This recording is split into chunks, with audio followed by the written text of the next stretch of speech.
प्रतिष्ठिता मनो मे वाचि प्रतिष्ठितम् आविराविर्मेधि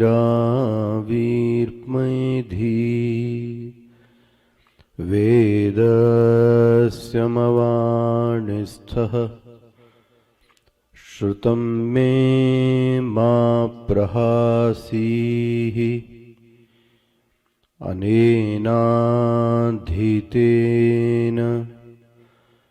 अहोरात्रान् सन्दधामि ऋतं वदिष्यामि सत्यं वदिष्यामि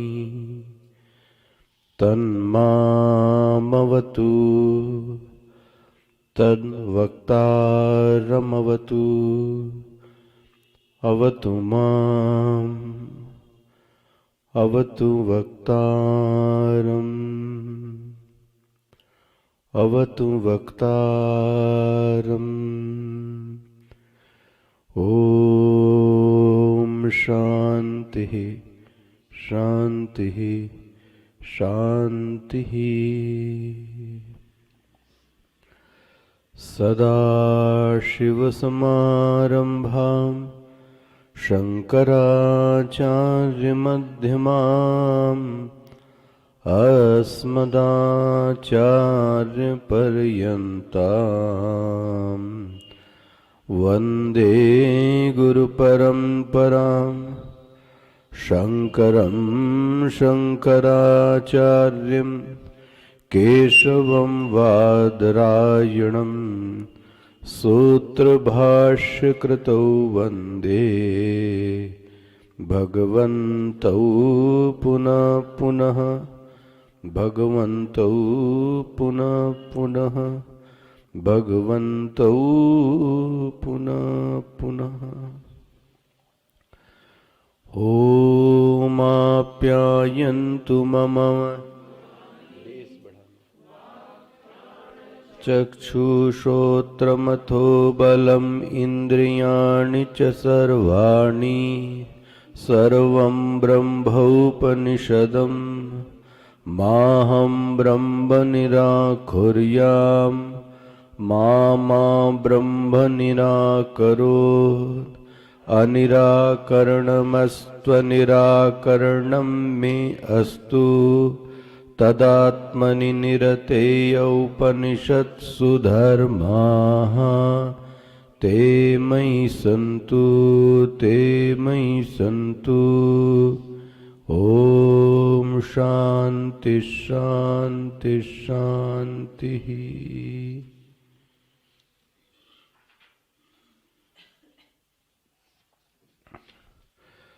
उपनिषदं भो ब्रूहि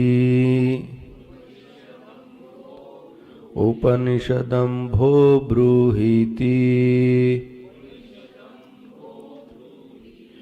उक्त्वा ते उपनिषद ब्राह्मीं वावत उपनिषदम् अब्रूमीति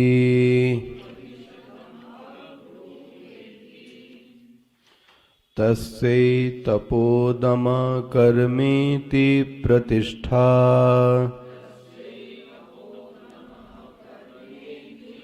तस्यै तपोधर्म कर्मेति प्रतिष्ठा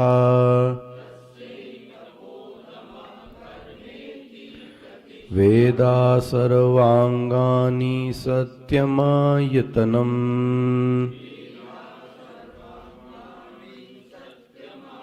वेदा सर्वांगानि सत्यमायतनम्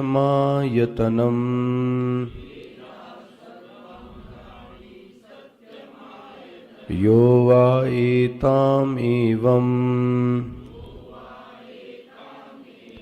वेदा अपरत्य वेद अपरत्य पाप्मानं मनन्ते स्वर्गे लोके ये प्रतिष्ठति प्रतिष्ठति ये प्रतिष्ठति प्रतिष्ठति इति चतुर्थखण्डः चतुर्थखण्डः इति केनोपनिषदि समाप्ता।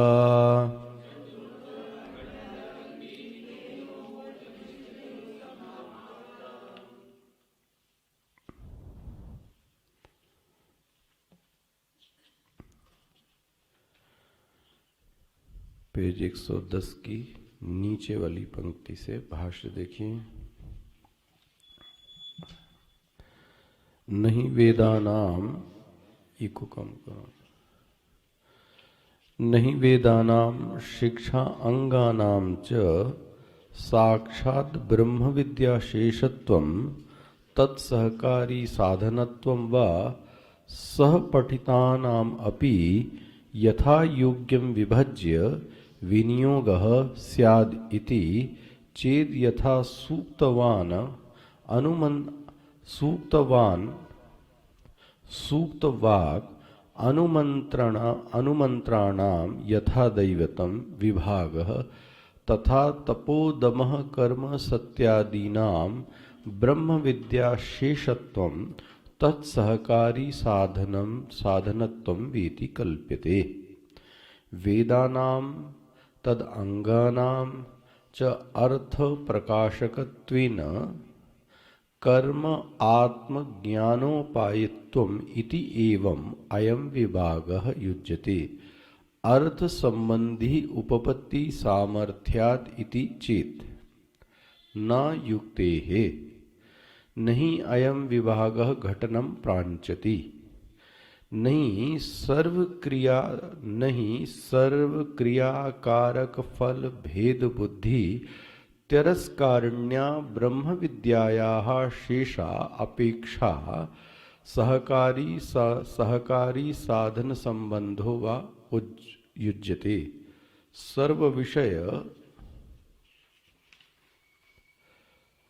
व्यावृत्त प्रत्यग आत्म विषय निष्ठत्वाच्च ब्रह्म विद्याः तत्फलस्य च निःश्रेयस्य मोक्षम इच्छन्न सदा कर्म त्यजेदेव स साधनं त्यजतैव हि त्येयं त्यक्तु प्रत्यक् परं पदम् तस्मात् कर्मणां सहकारित्वं कर्माशेषापेक्षा वा न ज्ञानस्य उपपद्यते।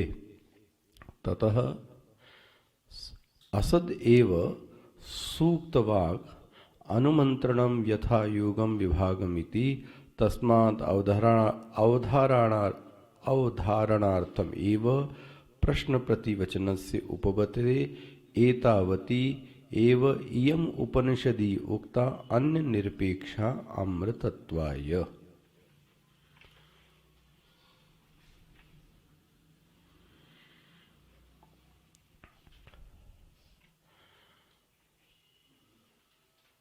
कल इस प्रकरण को आपके सम्मुख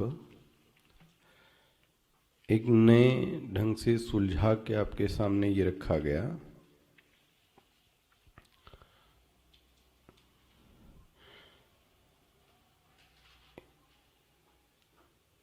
कि लौकिक विद्या में 3 चीजें होती हैं।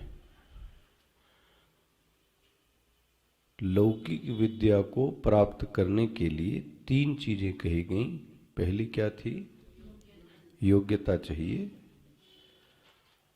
उस योग्यता के आ जाने पर व्यक्ति के अंदर विद्या या ज्ञान प्रतिष्ठित होता है।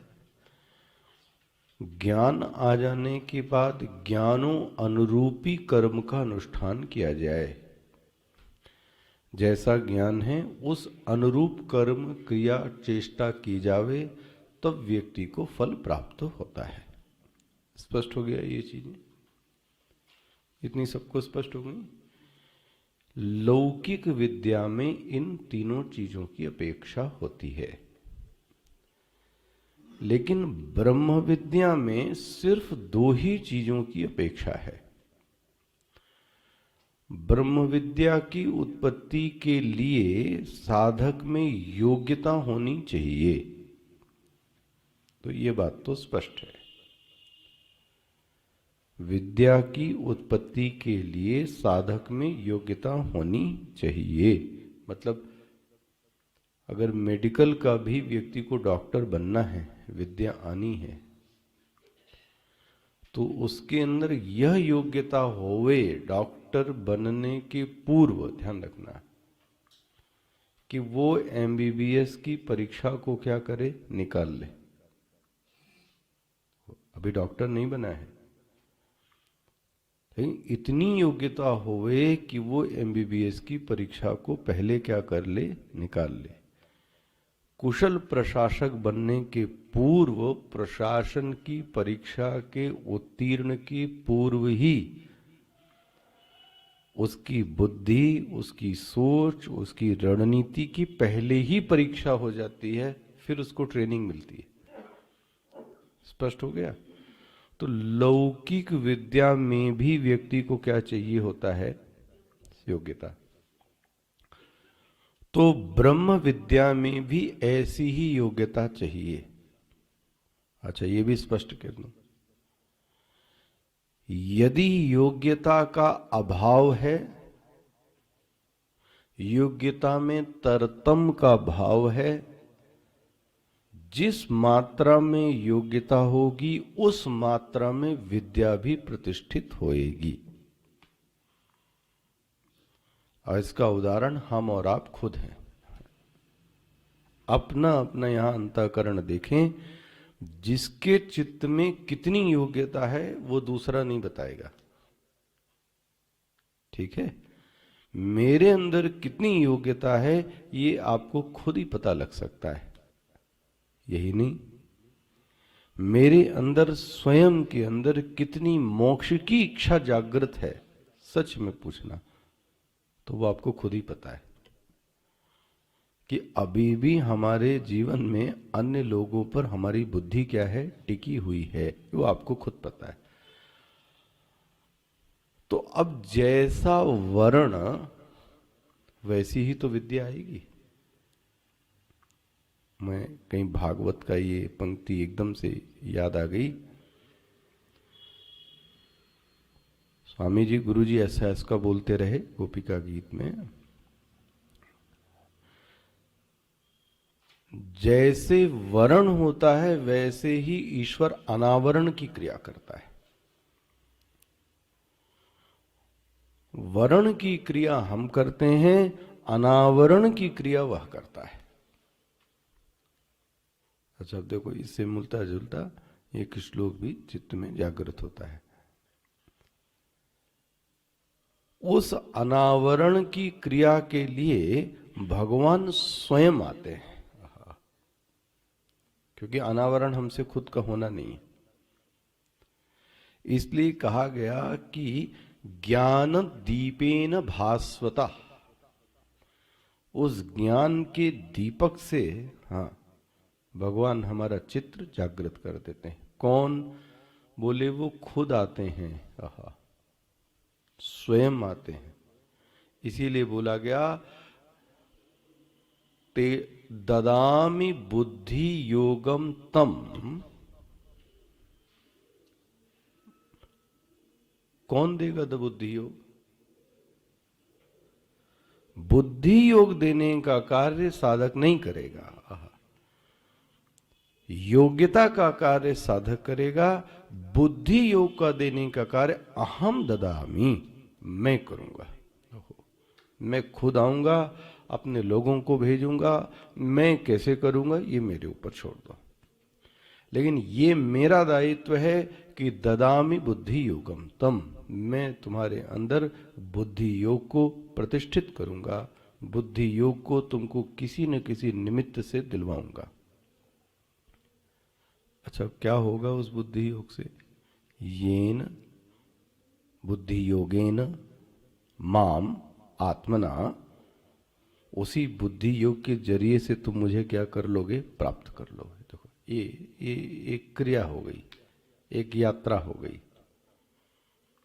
तेषाम एवानुकंपार्थम अहम अज्ञानजम तमः, मैं उन लोगों पर अनुकंपा करता हूं। तेषाम एवा, लेकिन सबके ऊपर नहीं करता। किसके ऊपर करता हूं? सततम कीर्तयन्तो माम यतन्तश्च दृढ़व्रताः, जिनके अंदर सच में कीर्तन होता है, जिसके अंदर सत्य में मुमुक्षा जागृत है, जिसके अंदर वास्तव में आत्मा को वर्ण करने का सामर्थ्य है,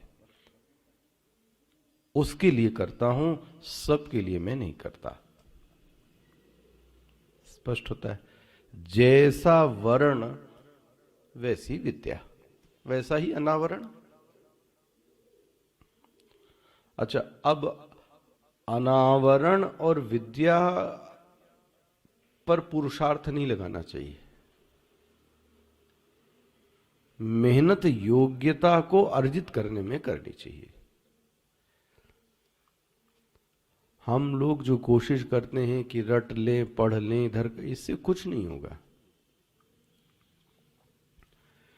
कोई सूर्य के प्रतिबिंबन को कितना भी साफ करने चले तो प्रतिबिंबन को साफ नहीं कर सकता। प्रतिबिंबन को साफ करने का उपाय यह है कि ये जो प्रतिबिंब जहां भासित हो रहा है, जहां भासित हो रहा है, उस भासित वाली परत को, उस भासित होने वाली जल की जो लेयर है, उसको क्या कर दो? आप साफ कर दो, और क्षण भर में ही आपको वह प्रज्वलित, एकदम चमचमाता, जगजगाता वह सूर्य का बिंब उसके बाल्टी में आपको दिख जाएगा। इसमें जो पुरुषार्थ लगा वो कहां लगा? पानी साफ करने में। यही उपासना का, यही कर्मयोग का, यही भक्ति का फल है कि वह जो बिंब सूर्य को प्रतिबिंबित करना है, जहां प्रतिबिंबित होना है, प्रतिबिंबित मतलब यह ज्ञान जहां आपके चित्त में आना है, जिस अंतःकरण में यह ज्ञान प्रवेश करना है, वह अंतःकरण बहुत स्पष्ट, साफ, सुंदर हो जावे। तो जितना ही योग्यता अच्छी होगी उतना ही अच्छा ज्ञान होगा। ये अच्छे से खूब पचा लीजिए। ज्ञान प्राप्ति की कोशिश मत कीजिए, योग्यता बढ़ाने की कोशिश कीजिए। ज्ञान तो कोई महात्मा एक बार में ही दे देगा। दृष्टांत भेद कर रहा हूं मैं, क्योंकि स्मृत आता है। महाराज जी के बारे में एक ऐसी कथा आती है। देखो कैसे महापुरुषों के एक वाक्य से कैसे बदल जाता है जीवन। एक फक्कड़ महात्मा था, वैसा वैसा नहीं था उसके पास। उसने महाराज जी को बोला, महाराज जी मतलब स्वामी अखंडानंद जी, कि आप महाराज जी हमारे लिए कथा कीजिए, भागवत कथा कीजिए। अरे भागवत कथा करूं? वो थोड़ा लंबा खर्चे वाला होता है। बोले नहीं महाराज, आप हमारे लिए भागवत कथा कीजिए। वो तो प्रबल वैराग्य। ठीक है, बोले आपके लिए करता हूं महाराज। 3-3, 6-6 घंटे भागवत कथा उन्होंने उनके लिए की। भागवत कथा समाप्त हो गई, पंगत समाप्त हो गई, भंडारा उंडारा हो गया। अब दक्षिणा की बारी आई। अब साधु तो फक्कड़, उसके पास क्या दक्षिणा। तो उसने बोला महाराज जी को, महाराज हम आपको दक्षिणा नहीं दे सकते, लेकिन हम आपको एक बहुत बड़ी दक्षिणा दे रहे हैं। तो उन्होंने महाराज जी के ऊपर हाथ रख के बोला, आज से यह जान लो, मान लो, इसमें प्रतिष्ठित हो जाओ कि तुम जीव नहीं हो, तुम ब्रह्म हो, ये मेरी दक्षिणा है। महाराज जी बोलते हैं उस दिन के बाद से चित्त की जो दृष्टि थी वो क्या हो गई, एकदम ही बदल गई। अब सोचो कितनी बड़ी दक्षिणा मिल गई, कितनी बड़ी दक्षिणा मिल गई। और उस महात्मा ने महाराज चमत्कार कर दिया। उस महात्मा ने क्या दक्षिणा दे दी, सोचो। तुम जीव नहीं हो, तुम ब्रह्म हो। ओहो, इस वाक्य को घटित होने में समय नहीं लगा। घटित होने में किसमें समय लगा, उसके पूर्व की तैयारी। ब्रह्म विद्या में योग्यता चाहिए, और योग्यता के बाद हां ब्रह्म विद्या प्रवेश करती है। लेकिन जो विवाद का विषय है वो समझना, एक बार चित्त में ब्रह्म विद्या प्रवेश कर जाए तो उसके बाद किंचित मात्र की किसी साधन, किसी कर्म की, किसी कारक की कोई आवश्यकता नहीं है। कुछ भी नहीं करना है, नहीं, किंचित मात्र नहीं करना है। ये अलग हो गया ना लौकिक विद्या से। वहां विद्या के बाद कर्म है, यहां विद्या के बाद कुछ भी नहीं। अच्छा, बोले महाराज हमने आपकी बात मान ली, लेकिन अब आप एक बात बताइए। देखो ये विषय है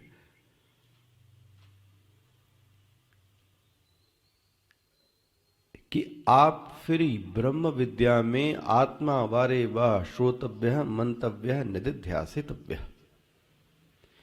ये जो कहा गया कि मनन करो, निदिध्यासन करो, तो ये आपके हिसाब से तो इनकी किसी चीज की कोई आवश्यकता है ही नहीं।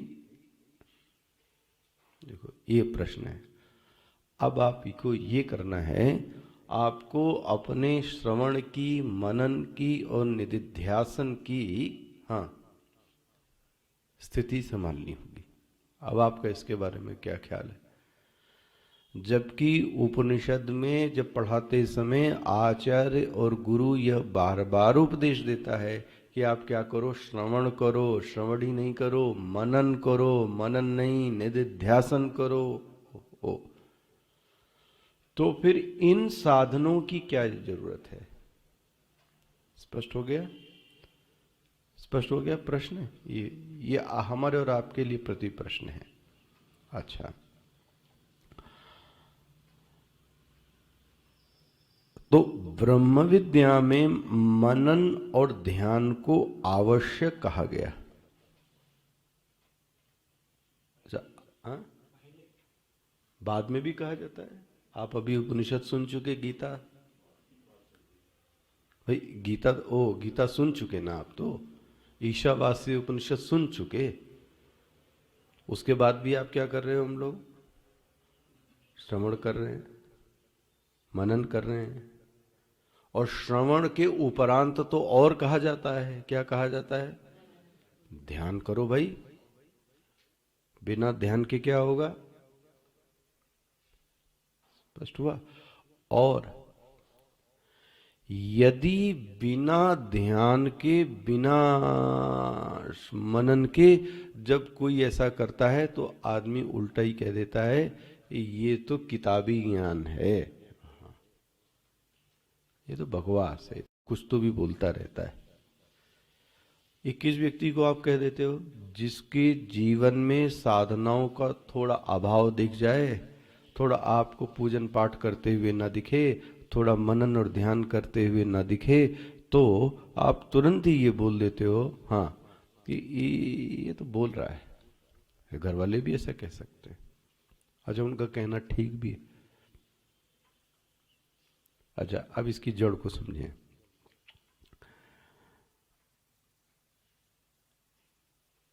हमारे चित्त में भी ये बात घुस गई है, और हमारे ही नहीं, सच बात तो यह है कि गंभीर वेदांत के साधकों में भी यह वृत्ति घुस चुकी है कि ज्ञान के बाद ध्यान की नितांत आवश्यकता है। ज्ञान के बाद हाँ, ध्यान की बहुत आवश्यकता है। यदि ध्यान नहीं किया तो वह ज्ञान हाँ फिर तो पनपेगा नहीं। अब आप ये बताओ, ये बात सच है या नहीं? ये हम लोगों के चित्त में है या नहीं? लोग कहते नहीं कि हमने तो अभी पढ़ लिया है, अभी तो पढ़ लिया है, अभी तो जान लिया है, अभी साधना करना तो नहीं कहता ये वाक्य व्यक्ति। अच्छा, व्यक्ति क्या कहता? आप अपने ऊपर दृष्टि डालो, आपका क्या ख्याल है? कहीं ना कहीं तो हमारे मन में भी ये है कि अभी पढ़ लेते हैं, अभी जान लेते हैं, फिर बाद में क्या करेंगे, इसकी क्या करेंगे हम, जैसे कल कह रहा था रिटायरमेंट की बात, फिर बाद में हम इसकी साधना करेंगे। ये हमारे मन में भी है, अच्छे अच्छे साधकों के मन में। यहां तक कि कई लोग सब कुछ चीजें छोड़ देते हैं, गुरु सेवा भी छोड़ देते हैं, श्रवण की भी साधना छोड़ देते हैं। हमारे सामने ही ऐसे कई उदाहरण हैं। गुरु सेवा छोड़ दी, श्रवण की सेवा छोड़ दी, उपासना छोड़ दी, बोले अब ये सब तो मुझे आ गया, अब मैं एकांत में जा रहा हूं, और अब मैं क्या करूंगा, कहीं बैठकर एकांत में ध्यान करूंगा। आपके मन में भी कभी आया हो और आप कहीं गए हो थोड़ी देर, कितना ध्यान हुआ ये बताओ। अच्छा, कितना ध्यान हुआ वहां ये बताओ। क्या कहते हैं?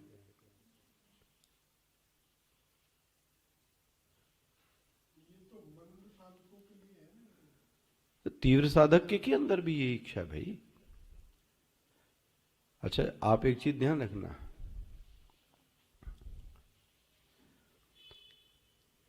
जिस मलिन अंतःकरण को लेकर आप परेशान थे,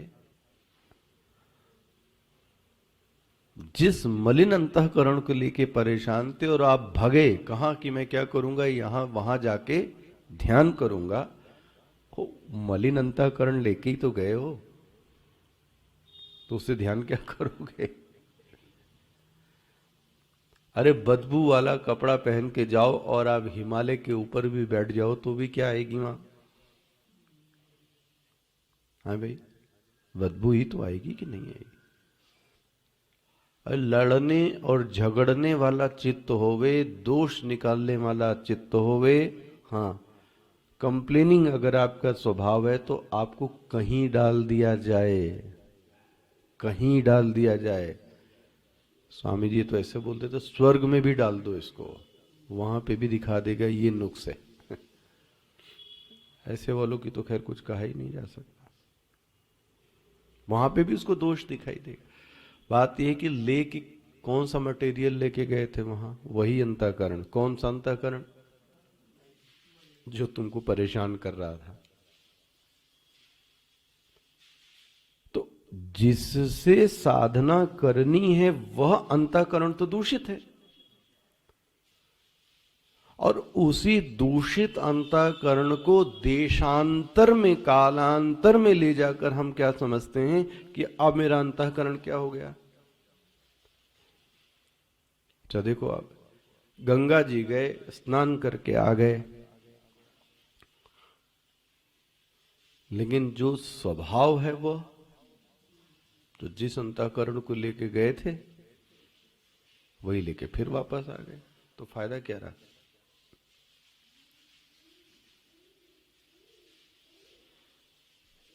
एक बात और याद आती है, स्वामी जी कहते थे कि जो जहां गिरता है वो उठता वहीं से है जहां गिरता है।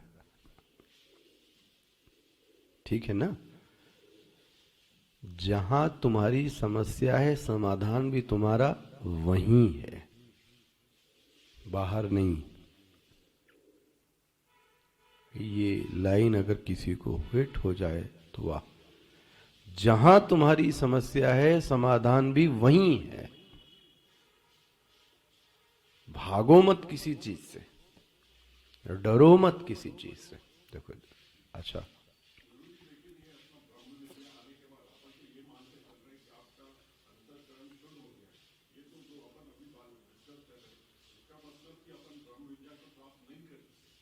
ना, ऐसे व्यक्ति ने नहीं किया ब्रह्म विद्या। हाँ, इसने ब्रह्म विद्या को प्राप्त नहीं किया, ऐसा जिसको मैंने अभी बताया। तो क्या किया इसने, इसको बोलते परोक्ष ज्ञान प्राप्त कर लिया। परोक्ष ज्ञान मतलब, हाँ हाँ, एक एक पंडित जी थे। पंडित जी भागवत कथा कर रहे थे और पंडित जी ने भागवत कथा में महाराज बैंगन की ऐसी की कि बैंगन तो खाना नहीं चाहिए, ये तो बेगुन है, बैंगन में ऐसा होता है, बैंगन ऐसा होता है, और ऐसा प्रतिपादन किया कि बैंगन के प्रति क्या हो गई, घृणा पैदा हो जाए। बहुत सुंदर। अब दूसरे दिन उनकी जो पंडिताइन थी वो भोजन लाई और सब्जी नहीं मिली उस दिन। पंडित जी का दिमाग खराब हो गया, भोजन के समय सब्जी क्यों नहीं दी? तो बोले कोई सब्जी थी नहीं। तो देखो पंडित जी बोले वो चेला इतना सारा बैंगन ला के रख के गया था। तो बोले आप ही ने तो कहा था कि बैंगन जो है, अभी क्या हुआ देखो आप। ये जो वो प्रतिपादन कर रहे थे वो कैसा प्रतिपादन था? आया बना, इसको बोलते परोक्ष ज्ञान। हमको किसी तरीके की कोई पैसे की आवश्यकता नहीं और हम कुछ भी पैसा भागवत कर नहीं लेते, और आप अंदर अंदर क्या करते हो? अभी आपके पीछे एक भागवत हुई थी हमारे यहाँ, उसका पैसा भागवत के पहले 30, 40, 50, 70 लाख जो भी, वो पहले भागवत कथा के पूर्व ही चेक से मिल गया होवे तब वो व्यक्ति लैंड करता है। ये नहीं कि 6 दिन बाद दे दो आप, वो पहले ही चेक से पैसा आ गया होवे तब। और ये भागवत कौन सी है भी सुना रहे थे आप? परमहंस संहिता, सुदामा की कहानी खूब सुनाई लोगों को। भगवान भाव के भूखे हैं, तुम काहे के भूखे हो भाई? बना। अब वो जब प्रतिपादन कर रहे थे उस ज्ञान को क्या कहोगे?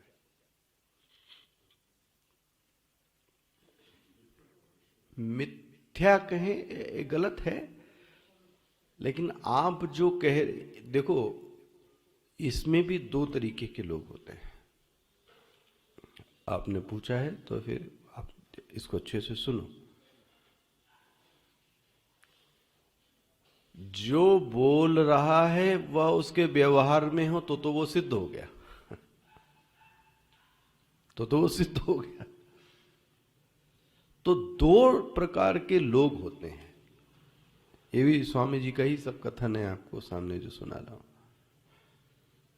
दो प्रकार के लोग होते हैं। एक प्रकार के लोग होते हैं जो कहते जो हैं उसमें उनका खुद ही विश्वास नहीं होता। जो मैं कह रहा हूं, कहां पर? स्टेज पर जो ज्ञान में प्रतिपादित कर रहा हूं, उस ज्ञान में मेरा ही कोई विश्वास, लेकिन अब क्या करें, बोलना तो पड़ता है। और एक साधक उल्टा है जिसके व्यवहार में तो नहीं है, लेकिन वह जो ज्ञान को बोल रहा है उस ज्ञान में उसकी प्रति क्या है, उसकी निष्ठा है। ये साधक है। बन गया। एक आदमी है जो ईमानदारी पर विश्वास रखता है लेकिन उसके जीवन में ईमानदारी। एक व्यक्ति है जो कहता है, जैसे नेताजी लोग, भ्रष्टाचार मिटाना है, भ्रष्टाचार मिटाना है। हो सकता है आप खुद ही भ्रष्टाचार से, है ना, जो आप कहते हैं उसमें आप खुद ही वो हो, तो है ना, तो दो प्रकार के अधिकारी हो गए। ये समस्या सॉल्व होती है आपकी नहीं? गोलानी जी,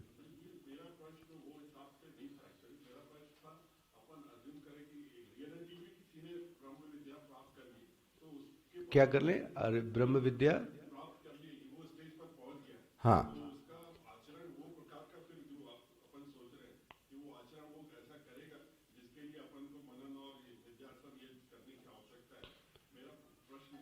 जिसने ब्रह्म विद्या प्राप्त कर ली उसके लिए कोई भी चीज की सीमा,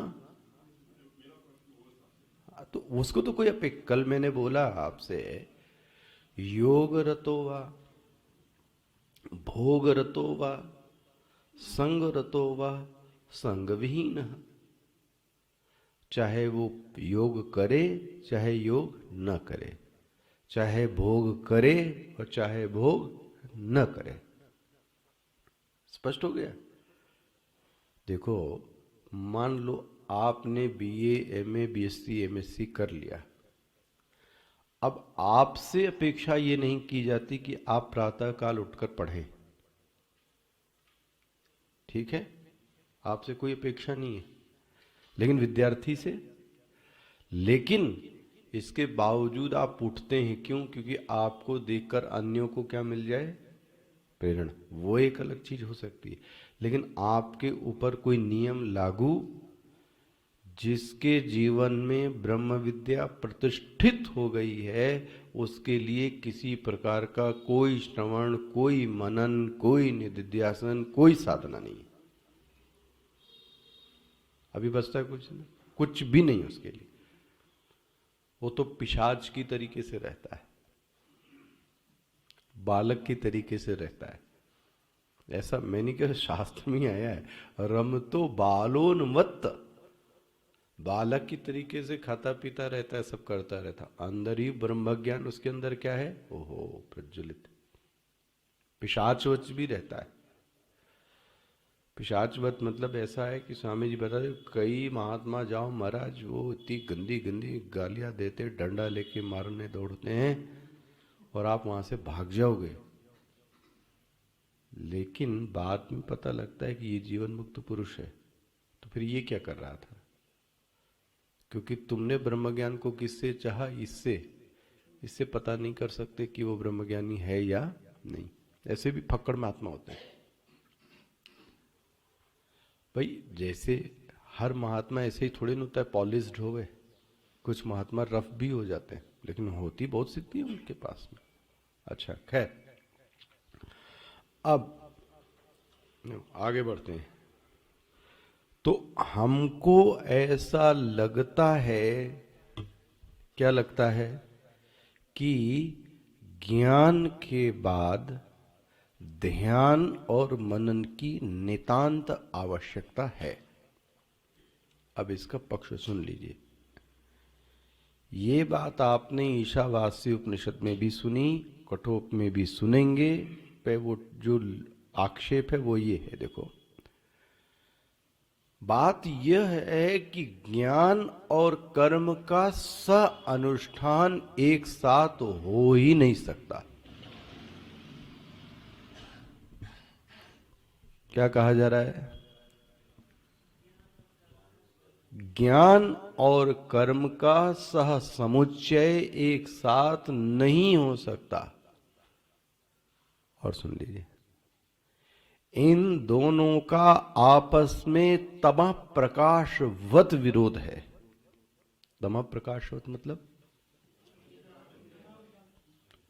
यदि अंधेरा रहेगा तो फिर, बोलो ना, फिर प्रकाश नहीं है। और अगर प्रकाश है तो देख रहे हो, एक की ही सत्ता रहेगी। यदि अंधेरा है तो प्रकाश नहीं है, और प्रकाश है तो फिर, इसी तरीके से यदि ज्ञान है, हाँ बोलिए ना, तो कर्म नहीं होगा, और यदि कर्म है, हाँ, तो ज्ञान नहीं। बोले ऐसा क्यों कह रहे हैं आप? दोनों का अनुष्ठान नहीं हो सकता? एकदम नहीं हो सकता। बोले क्यों? सुनो भाई, कर्म तो तभी हो सकता है जब उसके अंदर कर्तृत्व और भोक्तृत्व भाव जीवित हो गए। कर्म बिना कर्ता बिना बगैर कर्ता भी बिना हो सकता है? सोच के देखो आप। और ज्ञान, और ज्ञान एकदम कर्ता का विरोधी है। वहां तो कर्ता भाव की लेश मात्र की गंध नहीं होनी चाहिए। कहां? ज्ञान। ज्ञान में तो कर्ता मात्र की गंध ही नहीं होनी चाहिए। उसको ये भान ही नहीं होता कि ये कर्म मैं कर रहा हूं। किसको? ज्ञानी को। और सुना दे, नकारात्मक है थोड़ा ये।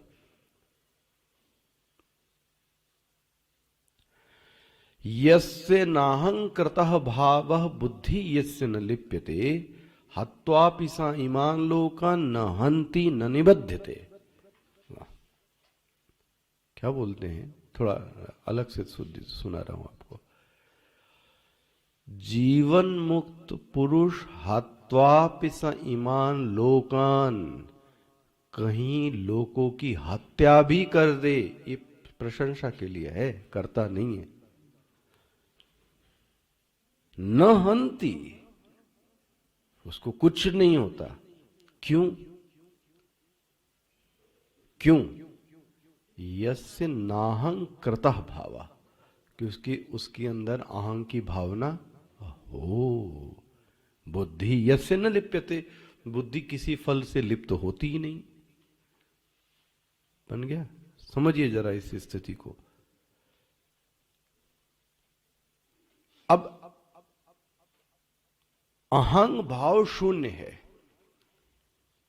और आपको कर्म दिख रहा होवे, तो ऐसे कर्म को ही मिथ्या कर्म कहते हैं। मिथ्या मतलब नाटक कर रहा है, नाटक। भगवान रोते हैं तो वो क्या है? लीला ही तो है। भगवान रोते हैं तो ये क्या है? उनके अंदर कोई ऐसा भाव नहीं, तो लीला है। लीला मतलब ही होता है जो वो दिखा रहे हैं वो सत्य। बहुत बड़े जादूगर आदमी हो। स्पष्ट हुआ? यस्य नाहं कृतः भावः बुद्धि यस्य न लिप्यते। ज्ञान तो एकदम कर्तृत्व शून्य स्थिति है, और कर्म, वो कर्तृत्व कर्ता नहीं बनोगे तो कर्म होएगा नहीं। मैंने आपसे कहा उपासना भी कर्म है। ले, अच्छा आप ये स्पष्ट बताइए ना कि जब आप श्रवण कर रहे हैं तो आपके अंदर कर्तृत्व भाव नहीं है? ये श्रवण कौन कर रहा है? मैं कर रहा हूं, इसलिए इसका फल भी किसको मिलेगा? मुझे मिलेगा। ये वाह, नहीं है। कल मैंने आपको उपासना में दिखाया कि मैं पूजा ये करता हूं, अहम करिष्ये, ये क्या है? और जो ज्ञान है वो कैसा है? कोई करता ही पना नहीं। तो एक जगह एकदम करता नहीं है, एक जगह भरपूर भाव पर आया। अच्छा दूसरी चीज देख लो, ज्ञान में कोई क्रिया नहीं है, लेकिन कर्म में जबरदस्त है। और सुन लो, कर्म वही करता है जो फल का इच्छुक है, फल का प्यासा है। ज्ञान वाला व्यक्ति किसी तरीके की कोई फल की इच्छा बुद्धि यस्य न लिप्यते। अब आप बताओ कि दोनों का क्या करोगे आप? दोनों एक साथ रह सकते हैं? हाँ?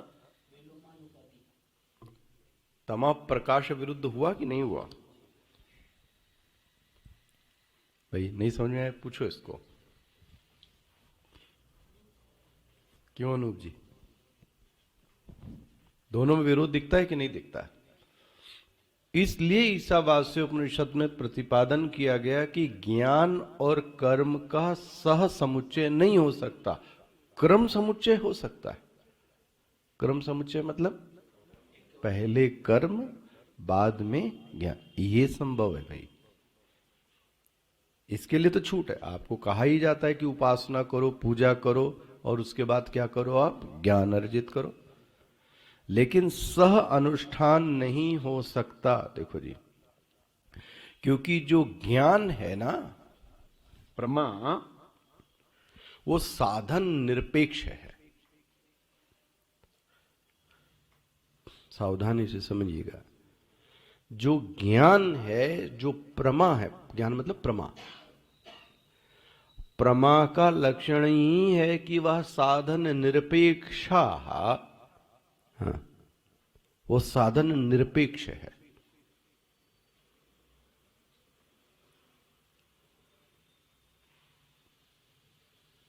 मैं हूं,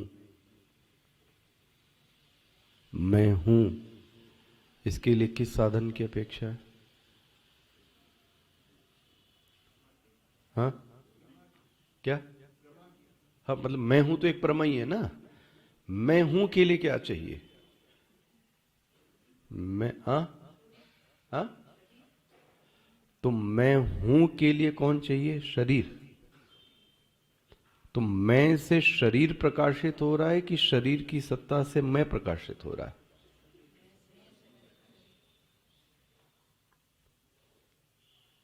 ना,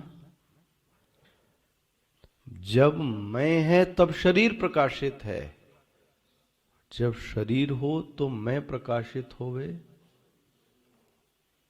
बना। पहले सूक्ष्म होगा ना। समझ में आ रही ये चीजें? अभी क्यों विषयांतर हो जाएगा, इसलिए मैं मन से मैं को नहीं जानता हूं, मैं मन से मैं को नहीं जानता, उल्टा मैं के जरिए से मन को जानता हूं। तो गेव न तो दृश्यते, जो असली दृष्टा है वो कभी भी दृश्य नहीं बनता। जो असली दृष्टा है, याद आ गया ये दृग्दृश्य विवेक, पहला श्लोक, पहला श्लोक है, असली दृष्टा की पहचान ही ये है कि वह कभी दृश्य नहीं बनता, और नकली दृष्टा की पहचान है कि वह कभी कभी दृश्य। तो शरीर क्या बन गया? दृश्य। और शरीर कभी क्या बनता है? दृष्टा। मन क्या बनता है? दृश्य। मन क्या बनता है? दृष्टा। इंद्रियां क्या बनती हैं? दृश्य। इंद्रियां क्या होती हैं? दृष्टा। मन क्या होता है? दृश्य। फिर मन क्या बनता है? दृष्टा। अहम कभी दृश्य नहीं बनता, सदैवी क्या बन गया? बन गया। स्पष्ट होती है बात नहीं? इसलिए कहा गया इन दोनों का तमः प्रकाशवत। देखो दी, अब थोड़ा सा और समझिए। श्रवण मनन, हमारी जो गलती है वो ये रह गई, श्रवण और मनन का मतलब, ध्यान का मतलब ज्ञान नहीं होता। ज्ञान अलग है।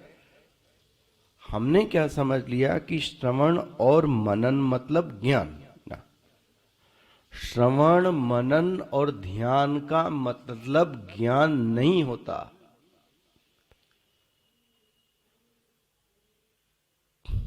समझिए जरा इस बात को। अब और एक बात और अच्छे से आज समझ लीजिए इस बात को।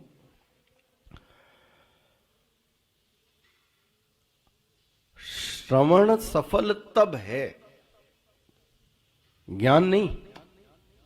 सावधानी से सुनिएगा, ज्ञान नहीं बोल रहा हूं।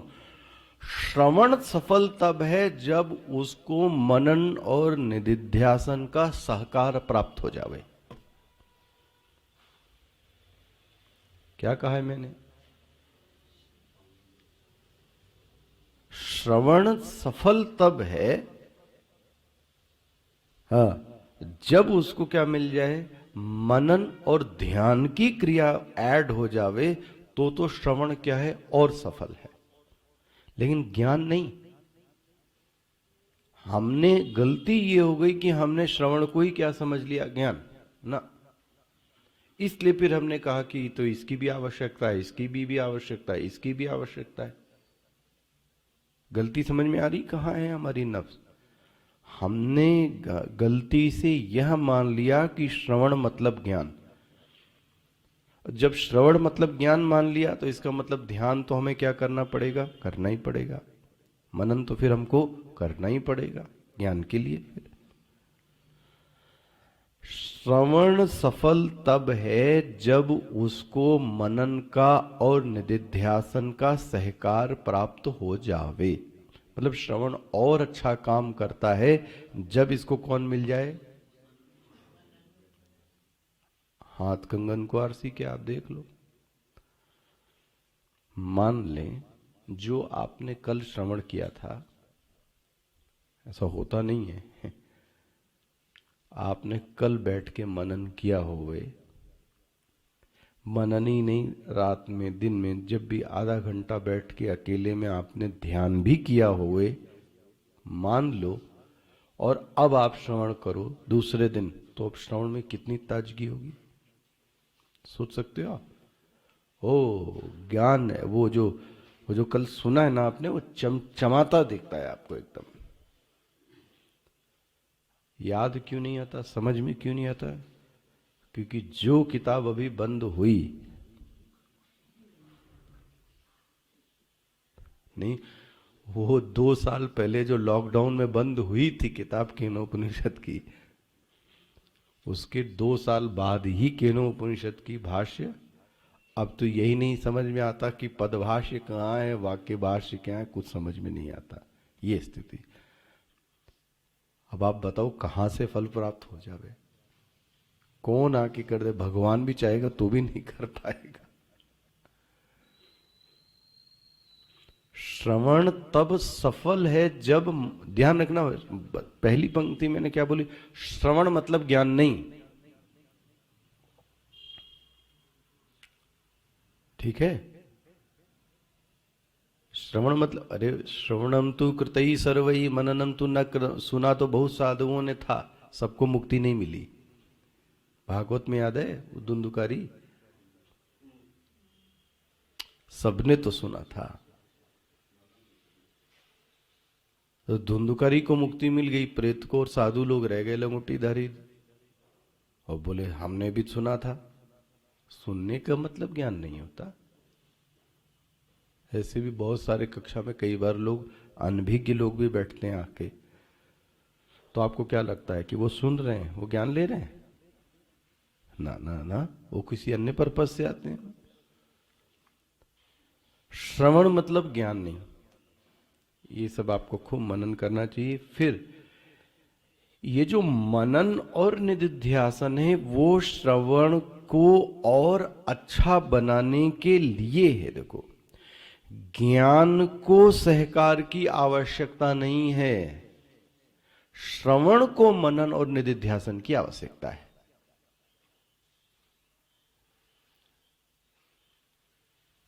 ठीक है? तो ये जो मनन करते हैं वो क्यों करते हैं? श्रवण के लिए। ध्यान रखना, मनन ज्ञान के लिए नहीं करते, मनन किसके लिए? श्रवण अच्छा हुए।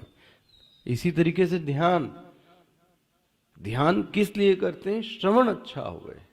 अभी आपको बताऊंगा ये ध्यान के ऊपर भी, जिन लोगों की ये भ्रांति, उस पर भी आपको बोलूंगा। अच्छा, और सुनो, उत्तम अधिकारी को इन सहकारों की भी आवश्यकता नहीं है। दो तरीके के अधिकारी हो गए, एक सामान्य अधिकारी और एक उत्तम अधिकारी।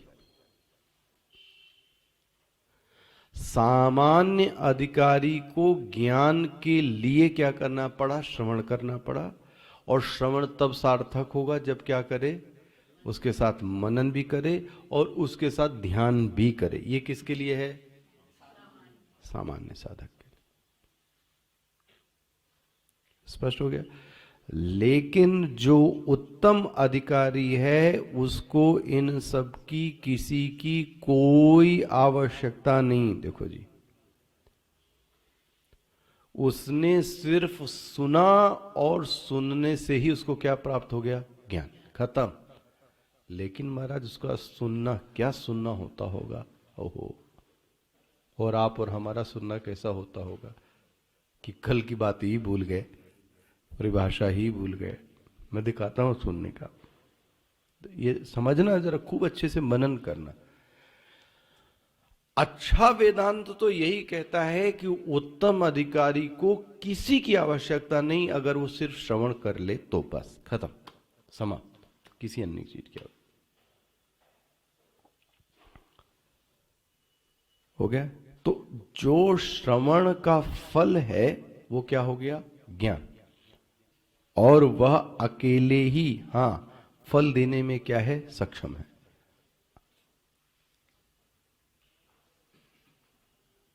ये स्पष्ट हो गई? अच्छा देखो, हाँ, श्रवण, और फिर श्रवण भी कैसा? जैसे आपका, हम लोगों का श्रवण ऐसा श्रवण, तो इसका मतलब श्रवण भी कुछ और होता होगा। अच्छा, और सुन लो, यदि किसी साधक ने जैसी निष्पत्ति बना ली,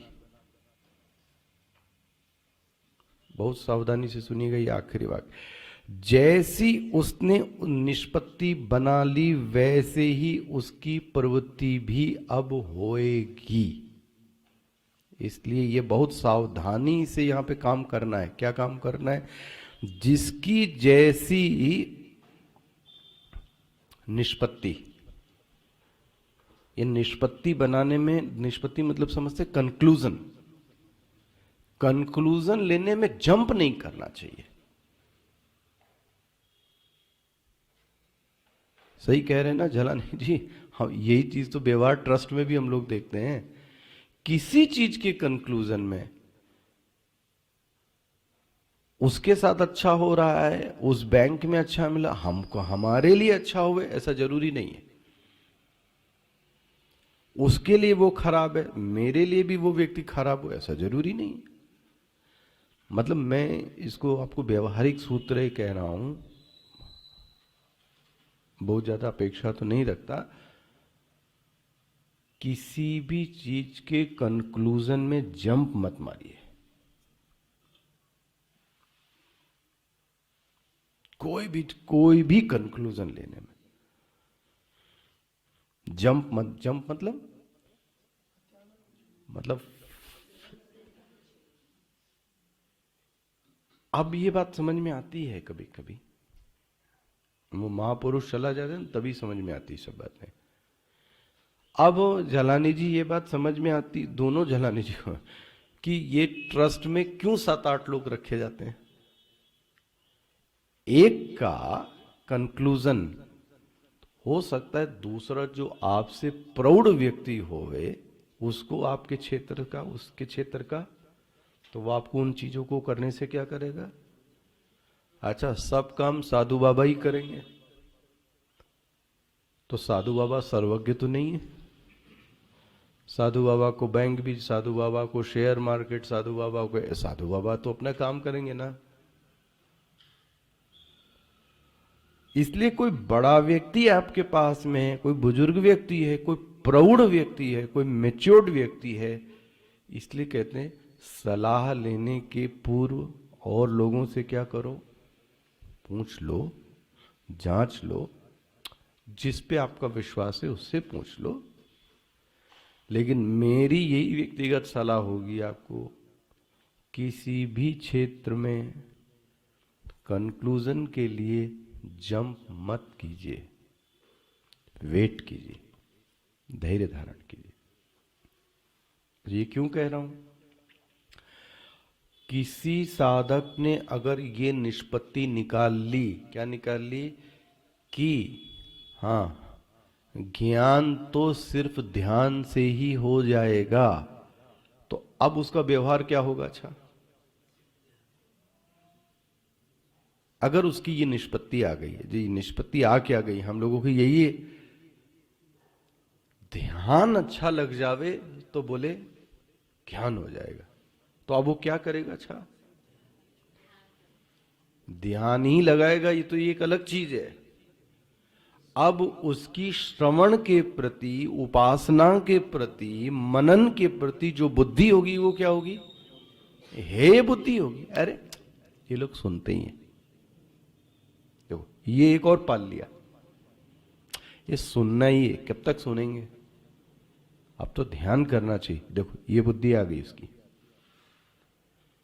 क्यों? हम 4 बजे 3 बजे बैठ के ध्यान करेंगे। मूर्ख, करोगे क्या ये बताओ? कुछ आता जाता है पहले? सोओगे और कुछ नहीं करोगे। नहीं लगता आपको? आधे ध्यानाभ्यासी 90% सोते हैं, और जब काम कहा जाता है तो उस समय सोते हैं, और जब सोने का समय होगा तो फिर तब जगेंगे उल्लू की तरह, और लोगों को भी जगाओ। ये पूजा करने वालों के साथ है भाई। हमारे स्वामी जी बड़े प्रैक्टिकल थे, गुरुदेव ये बात कहते थे कि तुमको जितना सोना है सो लो, लेकिन एक बार सो के उठ जाओ, हाँ हाँ, तो फिर बीच में कार्य के समय में नींद, फिर नींद तभी आनी चाहिए जब आपका बिस्तर पर आप जावें, उसके बीच में नींद स्वीकार। अभी तो आप उठ गए कथा कथित 3 बजे, 2 बजे, 3 बजे, 4 बजे, 5, जो आपका है उठ गए, बहुत सुंदर है। अच्छा, अब कहा गया कि चलो भाई सुनो प्रवचन, सुनो पूजा करो, और उस समय क्या आ रही आपको? तो ध्यान का फल क्या हुआ? श्रवण में नींद, श्रवण के प्रति अरुचि, श्रवण के प्रति अश्रद्धा। जिन साधकों को अभी श्रवण हो रहा है उनके प्रति भी हे बुद्धि पालना। ये सब किसका परिणाम है? ये सब किसका परिणाम है? कंक्लूजन का। यस, ये है एक कंक्लूजन। आपके क्या व्यवहार गड़बड़ कर सकता है, यू डोंट नो। अब बहुत सारे साधुओं में भी यही मिलता है। हम जब साधु जगत से मिलते भी हैं तो अब क्योंकि वो लोग बड़े रहते हैं भाई, हम लोग बहुत छोटे हैं, लेकिन समझ में आता है कि मामला भटक गए हैं। कोई पूजा नहीं, कोई श्रवण नहीं, कोई मनन नहीं, सिर्फ ध्यान। और ध्यान में क्या होता है फिर? धीरे से, आपको क्या कहूं, हाँ, धीरे से कोई चरस, भांग और गांजे का हल्का सा नशा मिल जाता है साधु को। देखा है आपने? बस बस बस उसको, और वो समझने लगता अभावात्मक आनंद है ना, भोग का आनंद नहीं है ना, तो उसको सात्विक समझता है। भाई हम किसी से भोग तो नहीं कर रहे हैं, ओ बस। और इसने साधक जगत, साधु जगत को पूरा का पूरा नाश कर दिया। क्या कह के? अभावात्मक आनंद लेने के, क्योंकि हम ध्यान मग्न हैं। करो भाई, ये किसके कारण हो रहा है? मैं बार बार कह रहा हूं, एक गलत निष्पत्ति के कारण। क्या गलत निष्पत्ति निकाल लिया आपने? श्रवण से नहीं, ध्यान, जो ज्ञान होता है वो ध्यान से होता है। ये वाले जो साधक हैं, तो ध्यान ही चरम है। बहुत सुंदर। तो क्या करना है? ध्यान का, ध्यान करना है वो तो ठीक है, वो तो तुमको खुद दिख जाएगा तुम्हारा कितना ध्यान होता है। उसके अलावा जो तुमने ये अब वृत्तियां पालनी, श्रवण के प्रति उपेक्षा का भाव, श्रवण का मौका मिलता है। देखो अब आपको और बुरा लगेगा, अब क्या कहूं, आपके साथ भी यही है कि आपको श्रवण का मौका मिलता भी है तो भी हम लोग श्रवण के प्रति क्या भाव रख देते हैं? ये क्यों आया ये भाव? क्योंकि कहीं ना कहीं कंक्लूजन दिमाग में तभी व्यक्ति श्रवण का चांस मिलते हुए भी श्रवण को क्या बैठता है, गंवा बैठता है। देखो, तो इसने यह निकाल लिया ध्यान से, बहुत सावधानी से सुनना, ध्यान से श्रवण पुष्ट होता है। क्या कह रहा है, ये क्या कह रहा है, ध्यान से श्रवण पुष्ट होता है, मनन से श्रवण पुष्ट होता है। एक ये लाइन है। दूसरी, श्रवण से ध्यान नहीं होता, मनन से ध्यान नहीं, ध्यान से श्रवण पुष्ट होता है, ध्यान से मनन। ओहो, अब क्या कहें, जिसकी जैसी निष्पत्ति उसका वैसा व्यवहार।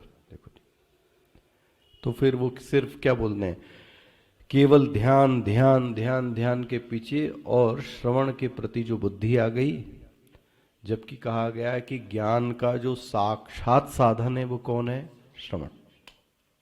अच्छा भाई,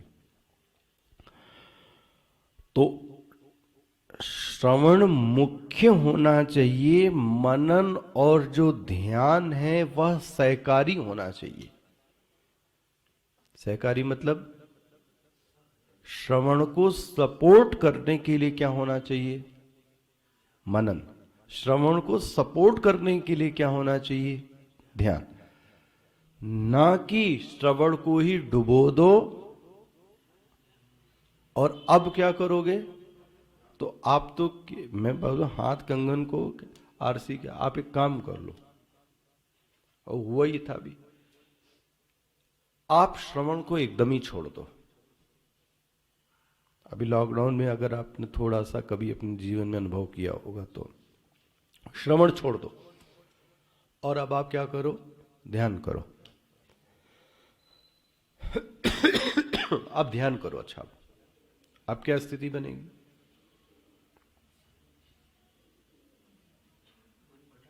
कितनी देर, तो सोचो आप श्रवण का त्याग करके मनन, और मनन भी नहीं हो सकता, ध्यान रखना।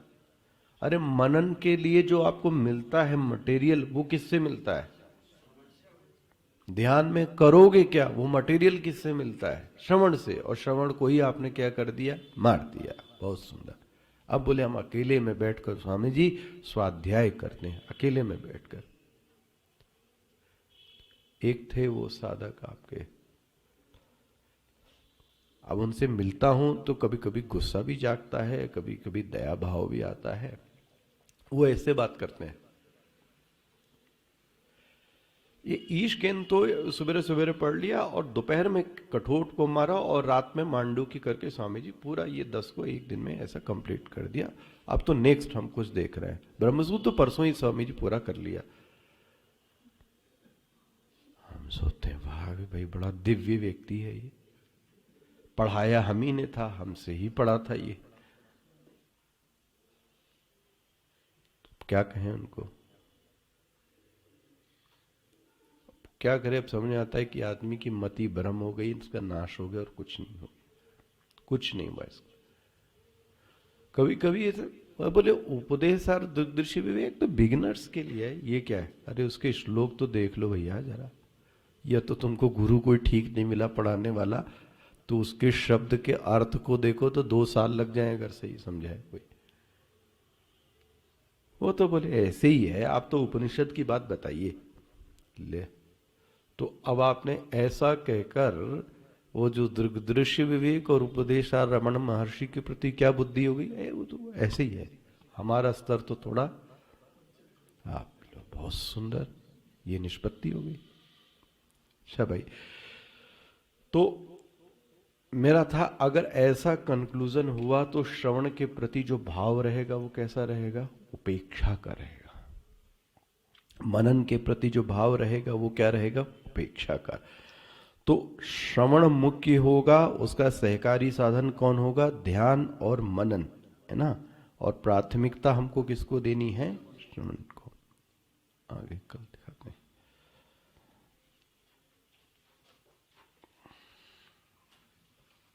कौन सा अध्याय, 17।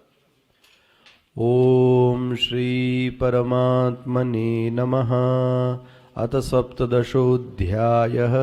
अर्जुन उवाच ये शास्त्रविधिमुत्सृज्य यजन्ते श्रद्धयान्विता तेषां